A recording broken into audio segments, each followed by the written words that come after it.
Bismillahirrahmanirrahim. Alhamdulillah, wassalatu wassalamu ala nabiyyina Muhammedin wa ala alihi wa sahbihi ajma'in. Falënderimi takon Allahut Azza wa Jall, paqja e lavdërimit i tij qoftë mbi vullën e pejgamberëve Muhammedin alayhis salam, familjen dhe shokët e tij dhe të gjithë ata që pasojnë atë deri në fundin e kësaj bote. Vazhdojmë së bashku me ciklin e emisioneve të ecësh me gjurmët profetike dhe kemi ndaluar këtë tema e sinqeritetit, pra al-ikhlas au an-niyya, pra qëllimeve dhe objektivave. Allahu i lartësuar thot në Kur'anin Kerim: "Wa ma umiru illa liya'budullaha mukhlisina lahu-d-din", dhe ata nuk u urdhëruan për tjetër vetëm që ta adhurojnë Zotin një vetëm ose t'ia përkushtojnë besimin dhe fen vetëm Allahut Azza wa Jall.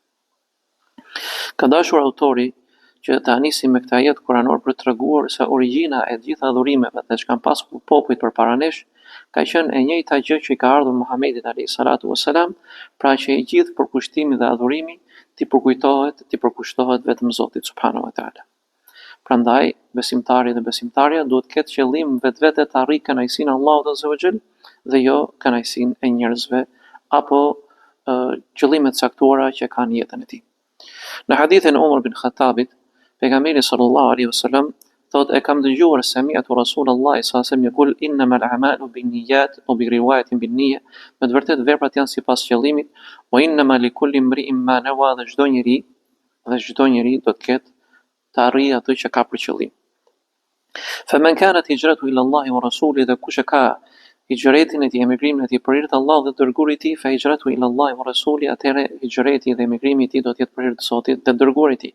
O man kanat hijratu lid-dunya yusibuha aw imra'atin yankihuha, fa hijratu ila ma hajara ilay, dhe kush e ka qëllimin e tij, pra hijretin e tij, emigrimin e tij për shkak të dunjas apo të martohet me një grua, atëherë ai do të arrijë atë që ka pasur për qëllim.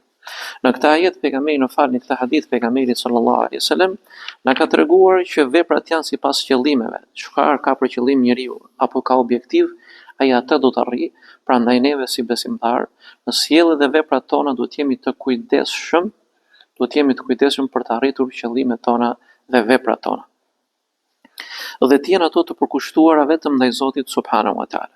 Në një hadith tjetër pejgamberi sallallahu alaihi wasallam, hadithin e Buhariut që transmeton Imam Muslimi, thotë: "Sami'tu Rasulullahi sallallahu alaihi wasallam yaqul", kam dëgjuar pejgamberin sallallahu alaihi wasallam thotë: "Inna awwala an-nasi yuqda yawm al-qiyamati alayhi rajulun yustushhida fa utiya bihi fa 'arrafahu ni'amahu."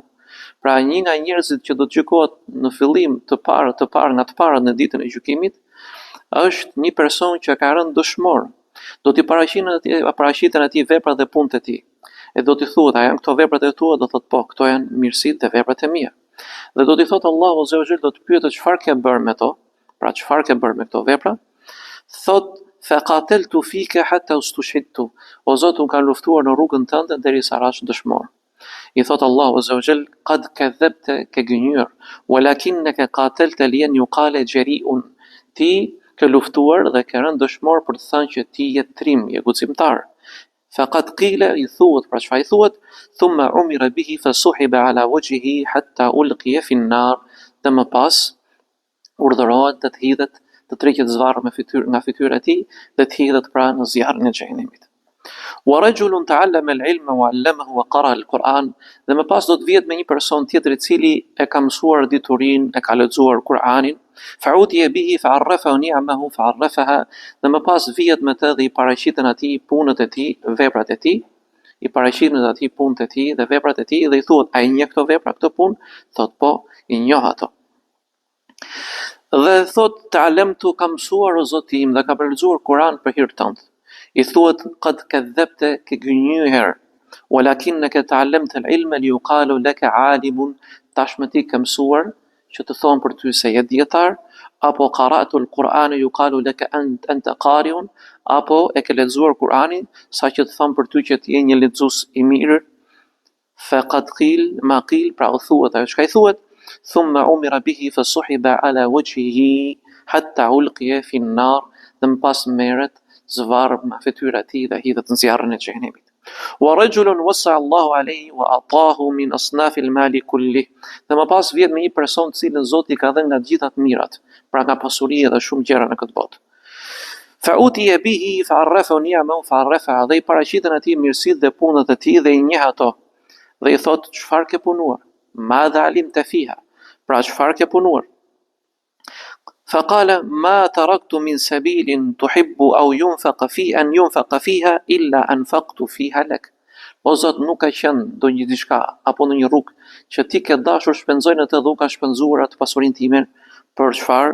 Për hirin tënd, pra për të kënaqur ty.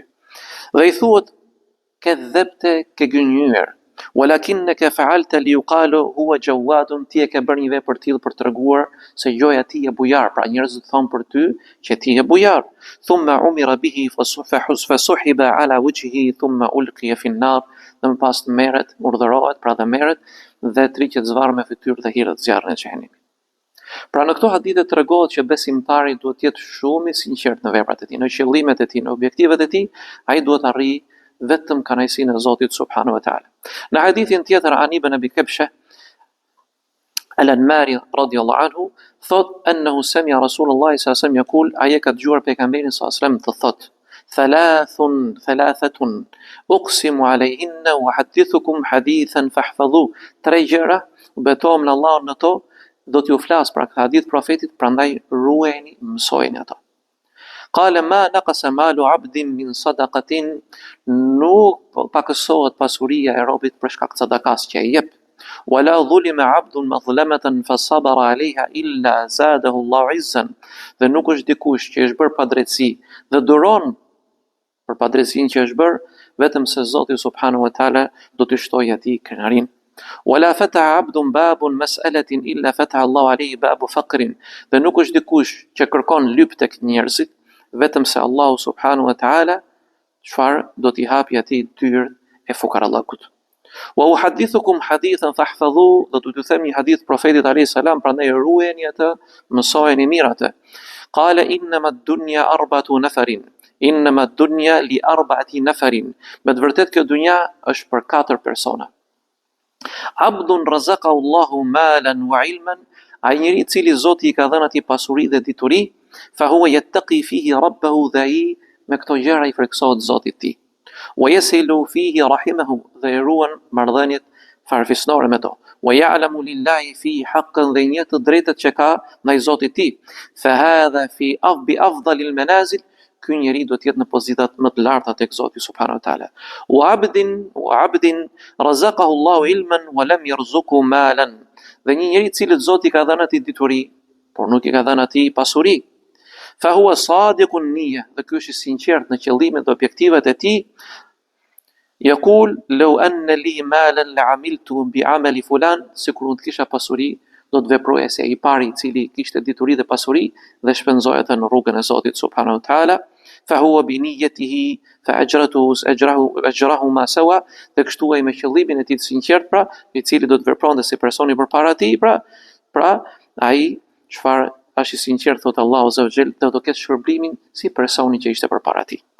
Wa abdin razaqahu Allahu malan wa lam yarzuqhu ilman fa huwa yakhbitu fi malihi, dhe ai person të cilit Zoti subhanahu wa taala i ka dhënë atij, pra çfarë i ka dhënë atij, pra nga pasuria, por ai e keq përdor atë, shpenzon atë në mënyrën e gabuar, bi ghairi ilmin, pa dituri, la yattaqi fihi rabbahu, nuk i friksohet Allahut azza wa jall, wala yasilu fihi rahimahu, dhe nuk i ruan lidhet farefisnore, wala ya'lamu lillahi fihi haqqan, dhe nuk i njeh të drejtat e Zotit subhanahu wa taala, fa hadha bi akhbathil manazil, ky do të jetë në pozitat më të vështira. Wa abdin lam yarzuqhu Allahu malan wala ilman, një njeri tjetër pra që Zoti nuk i ka dhënë atij as pasuri as dituri. Fa huwa yaqul, dhe ai thot, law anna li malan la'amiltu fihi bi'amali fulan fa huwa bi niyyatihi fa wizruhuma sawa, dhe një person tjetër që Zoti nuk i ka dhënë as pasuri as dituri, thot unë do të veproja si i pari, i cili shpërdoronte pasurinë dhe diturinë e tij, pra me niyetin e tij dhe qëllimin e tij, thot pejgamberi sallallahu alajhi wasallam, do të ketë njëjtin shpërblim, pra të njëjtin gjuna si ai person që ishte përpara tyre. Kështu që ne lutim Allahun subhanahu wa taala na ruaj gjuna dhe gabimet, dhe na bëj prej besimtarëve fisnik me lejen e Zotit subhanahu wa taala, që i ruajnë veprat dhe besimin e tyre dhe adhurimet e tyre vetëm për Zotin subhanahu wa taala. Selamu alaikum wa rahmatullah.